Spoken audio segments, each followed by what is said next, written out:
nessa luta com o Bob Sapp, cara, e isso é... quem falar que lutador não tem medo, quem tem medo, né? Isso que eu queria falar contigo, tem, né? Porque se você perder o medo, você perde também Você perde o seu limite. Agilidade, você perde, né, o respeito. Você quem não tem medo é nocauteado. Então, o cara medroso, assim, assustado. É bom você estar assustado. Tá esperto, né? Esperto, entendeu? Não é medo, você tá esperto. E não deixa de ser um medo você estar esperto. Faz parte do medo, né? De você tá com a respiração tudo concentrado. Mas como que foi com essa luta aí? Mas você falou do medo e essa luta aí que é considerada uma das lutas mais fantásticas, né? E aí chegou uma época que eu ia lutar contra esses caras do K1. Tá. Que era o Bob Sapp, era um deles. Aí juntou a Fuji TV e a Nippon TV, que eram as duas maiores, vamos lá, duas grandes emissoras nacionais aí. Sim. Né? E aí juntaram e fizeram o mesmo evento no Estádio Nacional de Tóquio para transmissão para duas TVs abertas. Isso nunca tinha acontecido. Nunca tinha acontecido. Né? Que nem hoje em dia tem um jogo de futebol, a TV que filma o Flamengo e a TV que filma o Corinthians se juntar e fazer o mesmo evento. E era eu contra o Bob Sapp. Bob Sapp era do K1, eu era do Pride.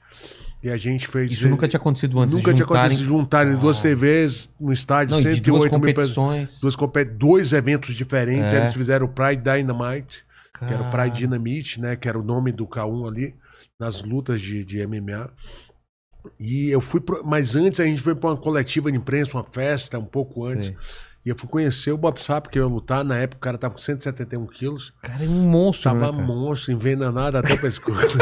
Tá ligado? Né? Tô ligado. Não, se fizesse onde... Não está puro, não está puro. Esse daí não está puro. Não, se fizesse o de doping lá, ia falar... Pura você, velho. Era eu e o Magrão, ele lutava. Era essa a diferença. Era eu e esse Magrão. Aquele shape de Calói 10, de barra forte. Quando eu entrei com o cara, eu tinha um patrocinador. Quando eu entrei com o cara falou: pô, o Nogueira tá parecendo um vendedor de camisa que tá ali na porta. O mijo do cara saía verde, mano. Nossa, era o. Da cor desse Blueberry aí, cara. Caramba, velho. Era azul, velho. O cara é enorme, velho. O cara todo lá e nessa hora, você ainda fala, não, eu me garanto ou você. A visualização cara, como foi pra esse cara? Você tem um cara muito grande, mas você não pode ter dúvida. Se você tiver dúvida, você trava, né? E ele sente também, não sente? Ele sente tua dúvida. É um negócio muito animal ali, né? Mas é total, né? Aquela encarada, aquele negócio, o pessoal acha que é meio trash talking, que é aquele... Não, isso existe, aquele dentro é uma competição. Por que essa encarada aí é o que é? É meio... Você e o cara, seu primeiro contato direto com o seu lutador, aquilo ali pra gente é muita adrenalina. Caramba. Você encarar o cara que você vai lutar no outro dia... Pô, né? Primeira vez que os dois... Essa encarada é tão importante que eu acho que é um momento praticamente de dar mais audiência antes da luta. Total, né? Porque os caras estão te olhando. Aquilo ali, gente, não é uma partida de tênis, os caras não estão entrando para nadar, para jogar vôlei. É a competição a coisa mais competitiva do mundo, a competição acirrada. Exatamente. Então eu fui conversar com ele na festa, ele apertou minha mão, cara. Acho que ele fez de sacanagem. Claro que... Meu irmão. Quase quebrou minha mão, cara. Minha mão ficou doendo uns 3 dias. Assim. E essa mão, olha a mão do cara, velho. Não, a minha mão era assim mesmo, a mão de uma criança. Eu acho que a comparação da minha assim, mão... Ó, ele fez assim, ó. Caralho. Ele apertou. E o caramba. E você aqui, né? Firmão, né? Ou você deu aqui, velho, para. Meu irmão, eu quase gritei pra largar, cara. E aí eu encarar o bichão, né? E eu tinha visto um treino dele. E aí? Cara, no salto de pirometria, né? Que é um salto numa plataforma fixa. Sei. Eu saltava 1,10m e ele saltava 1,78m, velho. O quê? Além de o cara de 170 quilos Como que um saltando... cara tão pesado? Meu irmão, monstro atlético. O cara era super atlético. O cara era o Drago. Drago correndo de 0 a 100 com 170 quilos, o cara fazia 11 segundos e meio. Era um atleticismo absurdo do bichão, cara. Né? Porque ele tava no auge. Eu já falei, ele tava no auge. No auge. Depois ele deu uma queda, lógico. Claro. Mas ele tava no... Tava no auge, tava no auge. Tudo no auge, né? Auge. Porra, tava jogando uma gasolina azul lá em cima. Não sei. Não posso falar isso. Eu sei, mas a gente sabe, né? A gente sabe. Cara, e você, nessa época, você tava legalzão também, tudo? Tava muito forte, tava muito treinado. Eu Tava voltando de um problema na coluna também, aí eu fui na... Que problema que era? Eu tenho desse problema que eu fui atropelado, né? Sempre tinha eu sempre tive uma coisinha na coluna ali. Então, mas o pessoal usava isso contra você? O pessoal que sabia ou não? Não, eu fui pra... Não sabia, eu acredito que não sabia. Eu fui pra Holanda fazer um tratamento perto da Bélgica, justamente com um fisiologista, para mais musculação, fazer uns movimentos de rotação para melhorar minha coluna. E aí, quando eu tava no meio do tratamento, me chamaram para lutar com ele. Eu aceitei. Topou? Topei. Qual que era a bolsa para essa luta aí? Cara, lembra? $300 mil. $300 mil. Era uma bolsa boa. Você teve quanto tempo entre o convite e a luta? Quanto tempo? Meses? 3 semanas. O quê? 3 semanas. Só 3 semanas, cara? No máximo 4. E aí você tem que estudar o cara... Eu tinha acabado de fazer uma luta em Tóquio, né? Eu tinha vencido um campeão japonês lá em outro evento. E quando eu voltei de Tóquio, eu passei pela Holanda, estava no meio do meu tratamento, passei uma semana me tratando, aí me chamaram para voltar para Tóquio. Eu estava numa crise de sinusite fortíssima também. Caramba. Aí bati lá, passei um pouquinho, voltei, fui enfrentar o bichão. Mas você teve dúvida, assim, tipo, pô, é melhor esperar mais ou tipo, não, vambora? Não, porque foi uma oportunidade. Não tem como, né? Uma oportunidade. Era um evento para 2 TVs. Tinha tudo Era um negócio, tinha todo um processo. Eu gosto de ser apertado em meta, assim, né? Sempre gostei. E aí, quando é assim, tá? Você sabe que vai lutar com o cara, aí começa a estudar, ver vídeo. Então, aí você começa a estudar, ver vídeo. É uma sequência normal quando você tem um tempo. A gente chama de camping de treinamento, campo de preparação. Vídeo. Você malha. Você se fortalece mentalmente, estrategicamente e fisicamente, né? Aí você entra na segunda fase de combinações que você usa, defesa das combinações que ele usa, numa fase transitória. Você treina todo dia. O melhor golpe dele, você saindo, você dando seus melhores golpes, né? Que chama escola dirigida. Uma escola dirigida, né? Que você... Repetições. Em jiu-jitsu o pessoal chama de drill. Né? Repetição. E você tenta pegar alguém do peso dele, então, quando você vai lutar, por exemplo, você vai pegar com um cara do 170 quilos, eu peguei um cara de 150, não tinha nenhum do peso dele. Ele tinha 1,96 m? Do 96 eu peguei um cara de 1,96 m com 110, um cara de 150 que era um pouco menor, outro cara de 160. Então você vai, aí você começa a fazer lutas. Né? Depois você passa essa fase de escola dirigida, né? Que é quase um mês.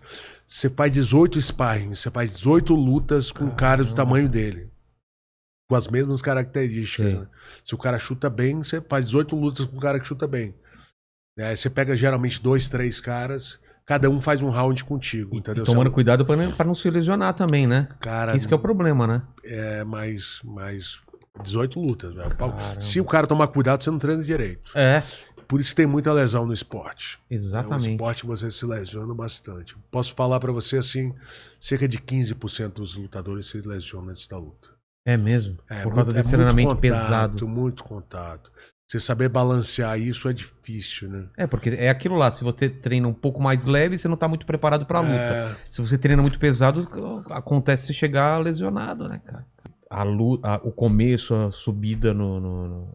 Como foi? Então, subi lá o Mostrão, ginásio... As apostas estavam como? Não, pra ele. Mas muito... assim, eu era o campeão, né? O pessoal gostava muito de mim, mas ele era mais popular na época. Ele era bem mais popular na época. Porque ele estava fazendo várias campanhas de TV, tinha ganho do Ernest Rush, que era o campeão de trocação, né? 2 vezes. Tava na TV o tempo todo, na Fuji TV, que era a TV melhor. Mas entrei lá para lutar com ele, eu lembro exatamente que tinha uma bola de fogo. Eles faziam um puta show. Cara, eu passei, o japonês não falou comigo direito, que tinha que andar até um X e parar. Eu passei, parei mais na frente, o fogo subiu, queimou minha sobrancelha. Queimou minha sobrancelha. O japonês aí quando esquentou, eu vi ele gritando lá atrás. Janai, tipo, não vai, eu já tinha ido. Nossa! Aí eu só lembro, passei assim, ó, aquele barulho de bolacha quebrada, né? Minha sobrancelha queimada. Se não tava acordado, acordou nessa hora, né? Falei, quase peguei fogo, velho. A adrenalina foi lá. Tava lá.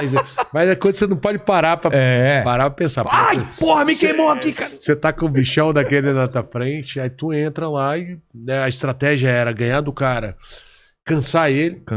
Deixar ele... Era um round de 10 minutos, um intervalo de 1 minuto, um round Por que o primeiro era de 10? Cara, o Japão, eles faziam um negócio diferente. Porque o japonês, ele era menor, né? Então, e tinha um condicionamento físico muito bom. Então, ele é uma regra minha para os japoneses, entendeu? E aí, nos 10 minutos, eu cortei o meu olho no terceiro minuto, o juiz parou, o médico limpou. Foi no primeiro já que ele te dá aquela martelada. Cara, e você cai com um pescoço estranho, né? Deu uma apagada ali. Eu sinto o pescoço. Eu sinto as dores. Você chegou a apagar, não? Apaguei. Rapidão? Apaguei, ele deu um soco, eu já dei que acordei ali. Acontece muito isso. Acontece, né? De apagar e acordar rápido, sim? O cara te apaga, o cara te acorda. Caramba. Isso acontece na luta. Vários caras que dão um soco na luta. O outro cara meio que knockdown, ele dá um outro soco. Pô, se ele tivesse te apagado, então, e não tivesse te acordado, era nocaute. Era nocaute, naquela posição. Mas não deu pra perceber, foi muito rápido mesmo. Muito rápido, porque quando eu bati no chão, ele deu um soco. Você caiu aqui assim e ele deu soco por baixo. Né? Deu e aí você já pega na perna dele? Como que é? Pego na perna, no cinco, pra ele me levantar de novo, né?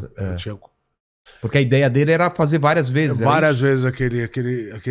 Tem um nome aquele golpe ou não? Batistaca, né? Chama Batistaca. E aí eu tive um machucado, depois de 3 minutos ele teve um corte no olho, parou, e faltando 1 minuto para acabar um round, mais ou menos no 9º minuto, a luz do estádio caiu. Caiu. Deu um blackout, aí parou um pouco. Então aquilo. Qual é a regra? Tem que continua ou para? Não, continuou, né? E aí, mas teve paradas. Então uma estratégia de 9 minutos. Mudou. Ou de 10 minutos mudou, né? Porque ele ia cansar, não cansou. Né? Porque ele foi bom pra ele, então. Muito bom pra ele. E daí eu fui procurar meu treinador, eu tinha ganho 13 lutas consecutivas com o Mário Sperry, né? Sei. E eu fui procurar meu treinador pra ver o que eu faço, né? E o Zé Mário falou, não olha pra mim não, bichão, se vira. O quê?